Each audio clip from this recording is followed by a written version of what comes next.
10 WCW Nitro moments that deserve a second look. In the year 1995, WCW took a daring step to rival WWE's main show, Monday Night Raw. Under Ted Turner's approval, Eric Bischoff was entrusted with the task of introducing WCW Monday Nitro, igniting a promotional battle that would propel professional wrestling to unprecedented heights throughout the 90s. Bischoff's vision was to mold Nitro into the antithesis of Raw. Going live and incorporating carefully orchestrated surprises was merely the beginning. Over time, Nitro would ascend beyond Raw, dominating as the premier wrestling program for an impressive 83 consecutive weeks. While ultimately succumbing in the Monday Night War, Nitro left an indelible mark on wrestling enthusiasts, delivering a plethora of remarkable moments. In fact, the abundance of these moments might have caused some to fade from memory. Vince Russo wins the WCW Championship. Throughout its existence, Nitro witnessed numerous world title shifts. Regrettably, one world title change stands out as an unwelcome memory for many fans, Vince Russo claiming the WCW Championship on the 25th of September, 2000 episode of Nitro. At that time, Vince Russo held the position of head writer for WCW, and he orchestrated a storyline where he defeated Booker T for the WCW Championship. This decision faced significant backlash from fans due to Russo's polarizing status. Fortunately, Russo's tenure as champion was short-lived, providing some relief for fans who were likely eager to erase this particular chapter from wrestling history. Scott Steiner's Tiger Valet. In 1998, Scott Steiner underwent a profound character transformation, bidding farewell to the amiable powerhouse persona of the Steiner brothers. Emerging as the flamboyant Big Poppa Pump, Steiner embraced an over-the-top identity. Despite his already attention-grabbing physique and bleached blonde hair, Steiner devised a unique way to stand out. On the 23rd of October, 2000 episode of Nitro, Steiner made a memorable entrance accompanied by a live tiger. While professional wrestling has witnessed various valets over the years, Steiner's inclusion of a tiger was undeniably the most awe-inspiring. The opponent he faced that night might escape memory, but the presence of the tiger left an enduring impression on anyone who witnessed the spectacle. Sting vs. Chris Benoit, WCW Championship match. Chris Benoit's presence in pro wrestling history has understandably been expunged. Regardless of personal sentiments towards Benoit, the reality is that numerous outstanding wrestling moments have been effectively erased along with him. One notable instance unfolded on the 20th of September, 1999 edition of Nitro, where WCW World Television Champion Chris Benoit challenged Sting for his WCW Championship. As anticipated, the match showcased a brilliant display of skill between two legendary performers. Despite interference leading to a no-contest conclusion, the match remains etched in the memories of fortunate fans who had the opportunity to witness this rare and exceptional encounter. Prelude to Hollywood Hogan. During the summer of 1996, the immortal Hulk Hogan made a seismic shift, exchanging his iconic red and yellow attire for the black and white of the NWO. This transformation catapulted Hogan from the pinnacle of being the biggest babyface in wrestling history to potentially the most significant heel ever. However, before this unforgettable conversion, the Hulkster offered a glimpse of his impending change on the 9th of October, 1995 episode of Nitro. In preparation for his WCW Championship match against the Giant at Halloween Havoc 1995, Hogan, who had endured a beating at the hands of the Giant, emerged clad in all black and delivered an intense promo. In retrospect, this served as a compelling foreshadowing of the iconic Hollywood Hogan persona that would soon emerge.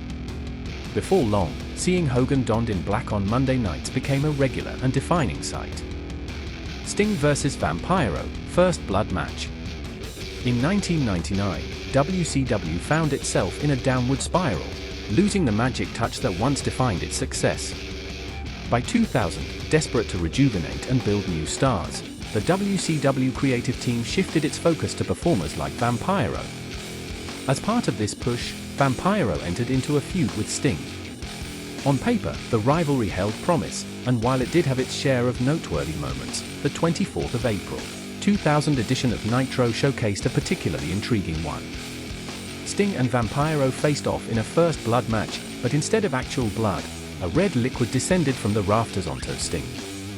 While the overall impact of the feud failed to restore WCW's lost momentum, the visual of a seemingly blood-soaked Sting provided a captivating moment for fans amid the turbulent times. Rey Mysterio's first Cruiserweight Championship win. In 1996, Rey Mysterio was relatively untested in the United States. However, upon joining WCW, Mysterio appeared tailor-made to be a cornerstone for the newly established Cruiserweight division. Mysterio's initial opportunity at the WCW Cruiserweight Championship occurred at the Great American Bash 1996, resulting in a loss. Undeterred, he secured a rematch and, on the 8th of July, 1996 episode of Nitro, defeated Dean Malenko to claim the Cruiserweight Championship. This victory not only marked Mysterio as the third Cruiserweight champion in WCW history, but also set a record as the youngest champion at the age of 21. While Mysterio would go on to achieve much more in his wrestling career, his inaugural title win remains a cherished moment for many fans. Ric Flair in an insane asylum. In 1999, Ric Flair assumed the on-screen role of WCW's president. As Flair's character grew increasingly erratic and power-hungry, it set the stage for a confrontation with Roddy Piper. During their feud, Flair endured a brutal powerbomb from Kevin Nash, resulting in a kayfabe injury. Exploiting Flair's supposed incapacitation, Piper orchestrated a storyline where Flair was admitted to an insane asylum.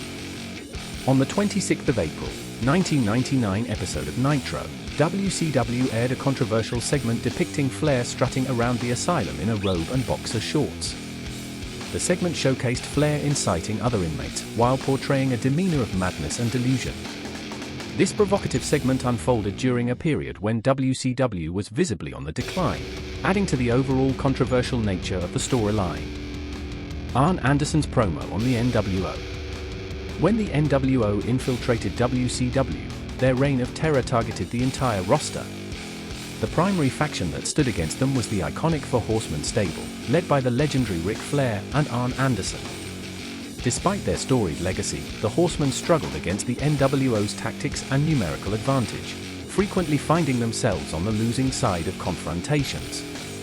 However, a pivotal moment occurred on the 5th of August, 1996 episode of Nitro, when the Four Horsemen launched a decisive attack on the Booty Man, delivering a powerful message to the NWO.